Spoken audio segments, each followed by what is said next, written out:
राष्ट्रपति चुनाव में नीतीश कुमार के रुख और बेनामी संपत्तियों पर बात करने के लिए हमारे साथ मौजूद हैं आरजेडी सुप्रीमो लालू प्रसाद यादव। लालू जी, जिस ढंग से आप विपक्ष ने एक उम्मीदवार उतारा मीरा कुमार को, लेकिन आप ही के सहयोगी, आप ही के एलाए नीतीश कुमार आपसे अलग चले गए हैं। अपने देश के 17 पॉलिटिकल पार्टी इंक्लूडिंग जेडीयू, ये सब लोग इकट्ठे थे, दो मीटिंग में भाग लिया जदयू। और जदयू का जो प्रतिनिधित्व करते थे शरद यादव जी गवाह हैं कि इनका ये राय यही था कि हम लोग कैंडिडेट खड़ा करें।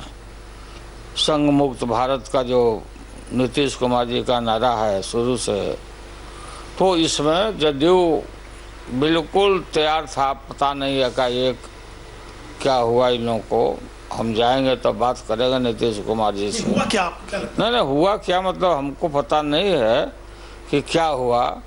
और इसमें एकाएक उन लोगों ने फैसला लिया रामनाथ कोविंद जी को, और रामनाथ कोविंद जी का नाम लिया और अपना ऐलान कर दिया नीतीश कुमार जी ने। तो मैंने कल भी कहा, आज भी मैं बोल रहा हूँ कि हम इसको नीतीश जी से बात करेंगे कि हम और आप फासिस्ट और कम्युनल ताकतों के खिलाफ मैंडेट लेकर बिहार में महागठबंधन बना करके आए थे, तो इससे गलत मैसेज जाएगा कि भाई लोग आपस में टूट रहे हैं, अलग अलग नज़रिया इन लोगों का है।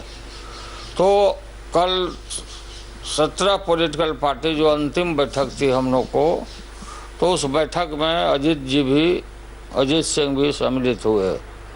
और जदयू के जो नेता हैं वीरेंद्र कुमार केराला के, उन्होंने भी कहा कि रामनाथ कोविंद को हम लोग सपोर्ट नहीं करेंगे। तो ये बात लोगों के मन में असमंजस है कि क्या हुआ नीतीश जी को और उनकी पार्टी को, और ये ऐतिहासिक भूल तो लोगों ने किया है उन लोगों ने। तो हम अपील करेंगे, बार बार समझाएंगे उनको। और माननीय मीरा कुमार जी दलित की बेटी, जगजीवन बाबू की बेटी, बिहार की बेटी है। नारी सशक्तिकरण की जब बात हो रही है, तो ऐसे महान महिला को हम लोगों ने राष्ट्रपति के इतना ऊंचे पद पर हम लोगों ने उम्मीदवार बनाया है। अब ये हम सब लोगों से अपील हम लोग करते हैं, माननीय सोनिया गांधी जी भी कल अपील की सब पॉलिटिकल पार्टी से, विपक्ष से, कि आप लोग मीरा कुमार जी के उम्मीदवारी का समर्थन करिए और जिताइए। और हमें पूरा भरोसा है कि ये चुनाव में कोई भीड़ वगैरह नहीं होता है। लोग विचार करेंगे। और ये अब ये बिहार से जो एनडीए के लोग आए हैं, एमपी, बिहार के जो एनडीए के एमपी आए हैं, अब ये बतावें कि आप क्या करेंगे इसमें। घर की बेटी को, दलित की बेटी को आप वोट देंगे या आरएसएस के लोगों को वोट देंगे, ये तय करना है। और बिहार की जनता, देश की जनता सब देख रही है। इसलिए हम सब लोग ठोक के ठाके, चूँकि एनडीए ने कोई कैंडिडेट पहले नहीं दिया, हम भी एक पार्टी, हमारा भी वोट है, हम लोगों से तो पूछना भी मुनासिब नहीं समझा बीजेपी ने कि क्या राय है आपका और नहीं राय है, कभी भी नहीं पूछा। ये मैं पूरी जिम्मेवारी के साथ बोल रहा हूँ। तो हम जीतेंगे और हम पूरा अभियान भी करेंगे। लेकिन कैसे जीतेंगे? तो अब बहुमत तो उनके फेवर में जा रहा है रामनाथ कोविंद के। तो हारने के लिए एक सिंबॉलिक मैसेज देने के लिए आप लोगों ने मीरा कुमार को उतारा। नहीं, ये गलत है, भूल है आप लोगों का। ये अभियान है आरएसएस का, आरएसएस का अभियान। और वहाँ पर अमेरिका में ट्रंप के खिलाफ, राष्ट्रपति के खिलाफ, अमेरिका में सारा मीडिया ट्रंप के खिलाफ, सत्ता के खिलाफ बात युद्ध हो रहा, लड़ाई हो रही है। और हमारे यहाँ की मीडिया है, जिसके सबके एडिटर है अमित शाह, यहाँ पर विपक्ष से लड़ रहा मीडिया, अपप्रचार करता है। लेकिन लालू जी, हार तय मानी जा रही है, मीरा कुमार की जीत उसकी मानी जा रही है, जो क्योंकि आंकड़े उनके फेवर में है, उनकी बहुमत उनके साथ है। लेकिन आपका खुद एलआई आंकड़े आप लोग गलत बोल रहे हैं कि उनके फेवर में है, फिर आप लोग फोरकास्ट करने लगे सब अलग अलग टीवी के लोग। तो मीरा कुमार जीतेगी? बिल्कुल जीतेगी। अब आने दीजिए ना। आंकड़े कहाँ से लाएंगे? आंकड़े आएगा ना, उसमें से वोट से आएगा, आंकड़े आएंगे ना। आपका एलआई नीतीश कुमार तो आपसे भाग गया दूर। भाग गए तो लोगों को स्वविवेक से लोग काम लेंगे ना। भैरव सिंह शेखावत जी कैसे जीत गए थे? आजकल नीतीश आपकी सुन क्यों नहीं रहे हैं? क्या दिक्कत क्या है नीतीश कुमार? नहीं, सुनने का सवाल नहीं है। नीतीश सुन नहीं रहे, सवाल ये नहीं है। नीतीश सुनते हैं, बातों को समझते हैं, वो भी समझते हैं। देखिए क्या बीच में बात हुई है, कैसे इन लोगों ने निर्णय लिया है, ये जरूर मैं पूछूंगा। आपको क्या लगता है क्यों निर्णय लिया होगा? क्या वजह रही हो कि आपसे दूर चले गए? ना, हमसे दूर का सवाल कहाँ है। हम लोगों ने कैंडिडेट भी पहले खड़ा नहीं किया था। हम लोगों ने कैंडिडेट का इंतजार कर रहे थे, बीजेपी 1 2 3 4 नाम पर विचार करे। इस बीच में उन लोगों ने ऐलान कर दिया क्या? लेकिन लोग ये कह रहे हैं, राजनीतिक गलियारों में ये चर्चा है कि लालू यादव को सेट करने के लिए, बैलेंस करने के लिए नीतीश कुमार एनडी की तरफ भी जाते हैं और इधर भी रहते हैं, दोनों तरफ, कि कभी लालू जी कुछ करेंगे तो उधर एक रास्ता खुला रहे। नहीं, देखिए इन सब चीज़ों पर हम विश्वास नहीं करते हैं। कितना हमको कंट्रोल करने का और शासित करने का, प्रताड़ित करने का, अभी भी प्रताड़ित, बच्चों को प्रताड़ित, हर तरह से हम लोग को किया जा रहा है। लेकिन हम बंदर घुड़की से, किसी के बंदर घुड़की से हम डरने वाले नहीं हैं। बीजेपी के और आरएसएस से हम इनको हरा के मानेंगे और 17 का जो चुनाव होगा उसकी तैयारी हो रही है। लोकसभा का जो चुनाव आने वाला है 17 का, उसके लिए, हाँ 19 को जो होने वाला है उसके लिए प्लेटफार्म हम लोग तैयार कर रहे हैं। लेकिन नीतीश जी के बारे में आपका क्या कहना है? नीतीश जी इधर रहेंगे उधर रहेंगे?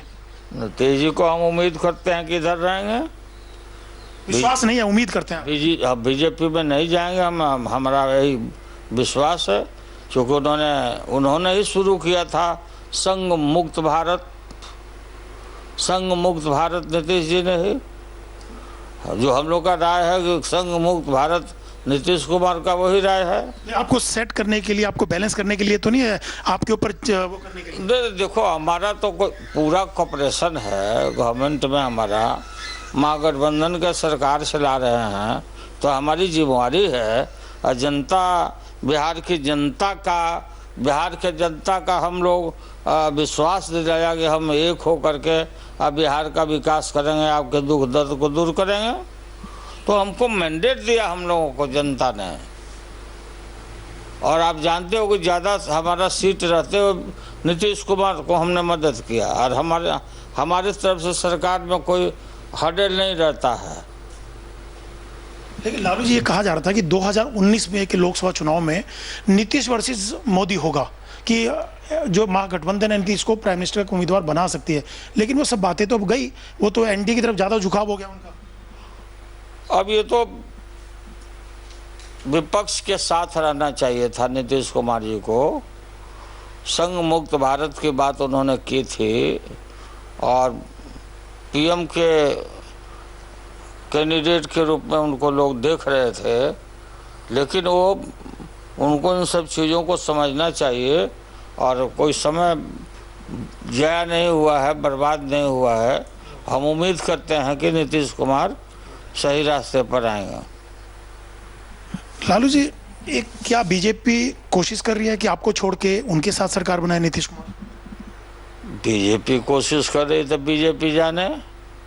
मैं तो नीतीश कुमार को नहीं कहूँगा कि भागो या हम विड्रॉ करते हैं। बीजेपी क्या सोचती है, नहीं सोचती है, मैं तो नहीं कह सकता हूँ।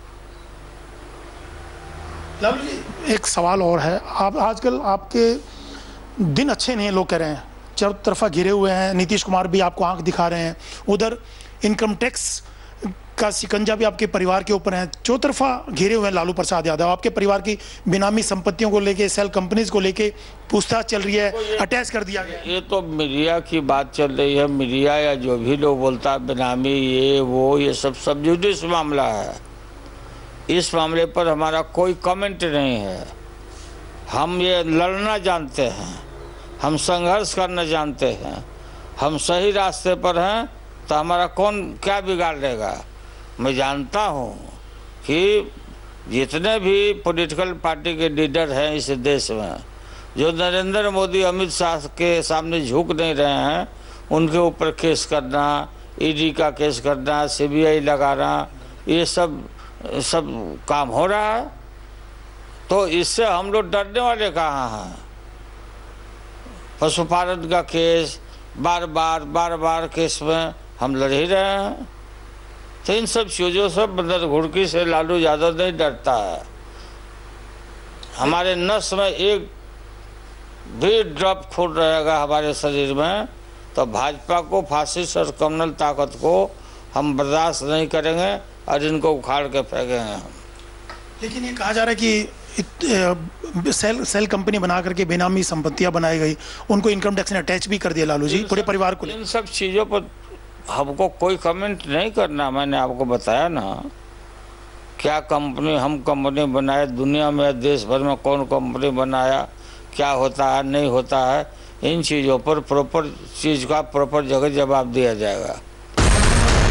टैक्स ने पूछताछ भी की थी मीसा भारती जी से, उनके हस्बैंड से, बाकी लोग भी हैं कि और अपने जवाब दिए होंगे। ये सब जुडिस मामले हैं, कानून के तहत हम लोग अपना कार्रवाई कर, हम लोग सही है। लेकिन कुछ तो मामला रहा होगा लालू जी, इतना सब बवाल हुआ, इतनी जांच हुई, ये सब सामने आया।